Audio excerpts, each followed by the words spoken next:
Next topic ਹੈ ਪ੍ਰੋਪੈਂਸਿਟੀ to consume ਉਪਭੋਗ ਪ੍ਰਵਿਰਤੀ। ਉਪਭੋਗ ਪ੍ਰਵਿਰਤੀ ਕੀ ਹੁੰਦੀ ਹੈ ਕਿ ਜਦੋਂ ਅਸੀਂ ਦੇਖਦੇ ਹਾਂ ਕਿ ਇਨਕਮ ਦੇ ਅਲੱਗ-ਅਲੱਗ ਪੱਧਰ ਦੇ ਉੱਪਰ ਕੋਈ ਵੀ ਵਿਅਕਤੀ ਜਾਂ ਇਕੋਨਮੀ ਦੇ ਲੋਕੀ ਕਿੰਨਾ ਆਪਣੀ ਆਮਦਨ ਦਾ ਪਾਰਟ ਖਰਚ ਕਰਦੇ ਆ, ਸੋ ਉਹਨੂੰ ਕਿਹਾ ਜਾਂਦਾ ਹੈ ਉਪਭੋਗ ਪ੍ਰਵਿਰਤੀ। ਇਹਦੀਆਂ ਦੋ ਤਰ੍ਹਾਂ ਦੀਆਂ ਕਿਸਮਾਂ ਹੁੰਦੀਆਂ ਨੇ, ਔਸਤ ਉਪਭੋਗ ਪ੍ਰਵਿਰਤੀ ਅਤੇ ਸੀਮਾਂਤ ਉਪਭੋਗ ਪ੍ਰਵਿਰਤੀ। ਇਹਨੂੰ ਬੋਲਦੇ ਨੇ APC average propensity to consume, MPC marginal propensity to consume.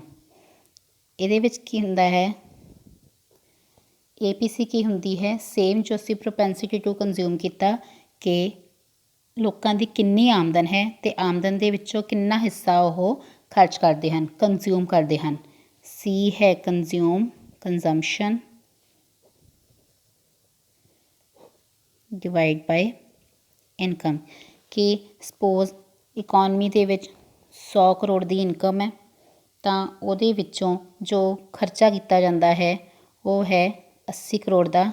ਸੋ 100.8 ਜੋ ਹੈ APC ਦੀ ਵੈਲਿਊ ਆਏਗੀ ਕਿ ਲੋਕ 100 ਕਰੋੜ ਦੇ ਵਿੱਚੋਂ 0.8 ਜਿਹੜਾ ਉਹ ਕੰਜ਼ਿਊਮ ਕਰ ਲੈਂਦੇ ਆ। ਇਸੇ ਤਰ੍ਹਾਂ ਦੂਜੇ ਪਾਸੇ ਹੈ MPC। MPC ਦਾ ਮਤਲਬ ਕੀ ਹੁੰਦਾ ਹੈ ਕਿ ਜੇਕਰ ਸਾਡੀ ਆਮਦਨ ਦੇ ਵਿੱਚ ਕੋਈ ਚੇਂਜ ਆਉਂਦੀ ਹੈ ਕਿ ਸਪੋਜ਼ ਸਾਡੀ ਪਹਿਲਾਂ ਆਮਦਨ ਸੀ 100 ਕਰੋੜ ਦੀ, ਹੁਣ ਹੋ ਗਈ ਹੈ 200 ਕਰੋੜ ਦੀ। ਆਮਦਨ ਦੇ ਵਿੱਚ ਕਿੰਨੀ ਚੇਂਜ ਆ ਗਈ ਸਾਡੀ 100 ਕਰੋੜ ਦੀ। ਅਤੇ ਦੂਸਰੇ ਪਾਸੇ ਆਮਦਨ ਦੇ ਵਿੱਚ ਚੇਂਜ ਹੋਣ ਦੇ ਨਾਲ ਸਾਡੀ ਜਿਹੜੀ ਖਰਚਾ ਹੈ, ਕੰਜ਼ੰਪਸ਼ਨ ਹੈ, ਉਹ ਕਿੰਨਾ ਚੇਂਜ ਹੋਏਗਾ। ਸਪੋਜ਼ ਜਦੋਂ ਸਾਡੀ 100 ਕਰੋੜ ਸੀ ਆਮਦਨ ਤਾਂ ਅਸੀਂ ਉੱਥੇ ਯੂਜ਼ ਕਰਦੇ ਸੀ, ਕੰਜ਼ਿਊਮ ਸੀ ਸਾਡੀ 80 ਕਰੋੜ ਦੀ।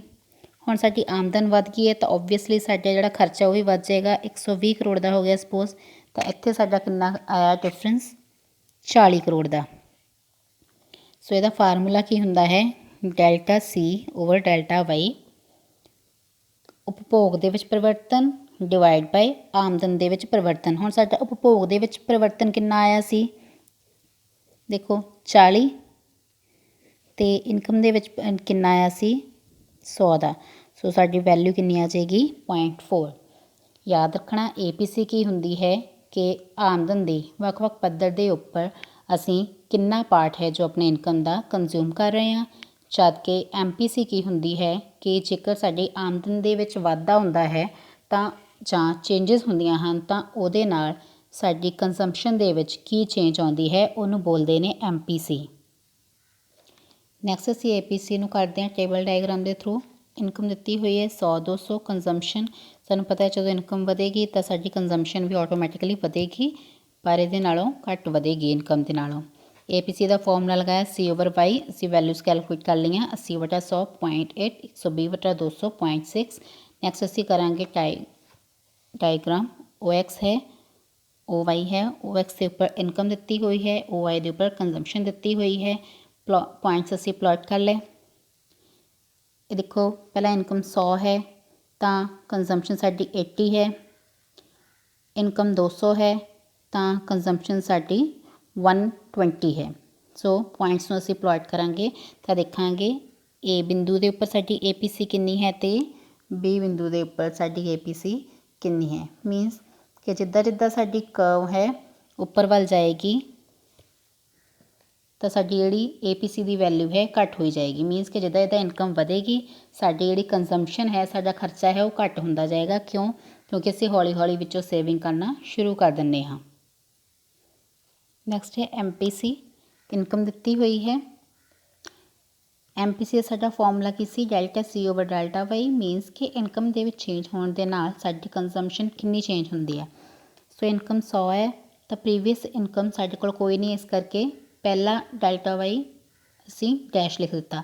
ਨੈਕਸਟ ਇਨਕਮ ਸਾਡੀ ਵੱਧ ਗਈ 200, ਕਿੰਨਾ ਚੇਂਜ ਆਇਆ 200 ਮਾਈਨਸ 100, 100 ਦਾ। ਇੱਦਾਂ ਹੀ ਫਿਰ ਇਨਕਮ ਵਧੀ 300, ਕਿੰਨਾ ਚੇਂਜ ਆਇਆ 300 ਮਾਈਨਸ 200, 100 ਦਾ। ਸੇਮ ਸਾਡੀ ਕੰਜ਼ੰਪਸ਼ਨ ਵਧੀ ਹੈ 80, 120, 150। ਪ੍ਰੀਵੀਅਸ ਕੰਜ਼ੰਪਸ਼ਨ ਕੋਈ ਨਹੀਂ ਹੈ ਸੋ ਡੈਸ਼ ਆ ਗਿਆ। 120 ਮਾਈਨਸ 80 40 ਆ ਗਿਆ, 150 ਮਾਈਨਸ 120 30 ਆ ਗਿਆ। ਸੋ ਫਾਰਮੂਲਾ ਲਗਾਇਆ, ਸਾਡੀਆਂ ਵੈਲਿਊਜ਼ ਆ ਗਈਆਂ 40/100 0.4, 30/100 3। ਨੈਕਸਟ ਅਸੀਂ ਦੇਖਾਂਗੇ ਡਾਇਗਰਾਮ।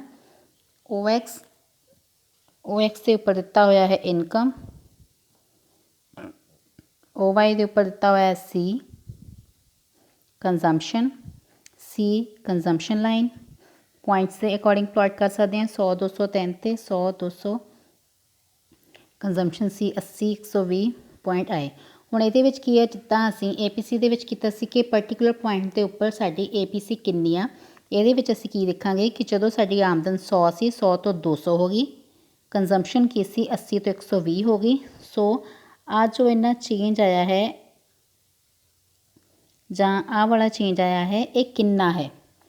ਇਸ ਚੇਂਜ ਨੂੰ ਪਤਾ ਕਰਨ ਦੇ ਲਈ ਅਸੀਂ MPC ਨੂੰ ਯੂਜ਼ ਕਰਦੇ ਹਾਂ ਕਿ ਜੇਕਰ ਸਾਡੀ ਆਮਦਨ ਵੱਧ ਹੁੰਦੀ ਹੈ ਤਾਂ ਆਮਦਨ ਵਧਣ ਦੇ ਨਾਲ ਸਾਡੀ ਕੰਜ਼ੰਪਸ਼ਨ ਕਿੰਨੀ ਵੱਧ ਹੁੰਦੀ ਹੈ, ਉਸ ਰੇਸ਼ੋ ਨੂੰ ਪਤਾ ਲਗਾਉਣ ਦੇ ਲਈ MPC ਨੂੰ ਯੂਜ਼ ਕੀਤਾ ਜਾਂਦਾ ਹੈ।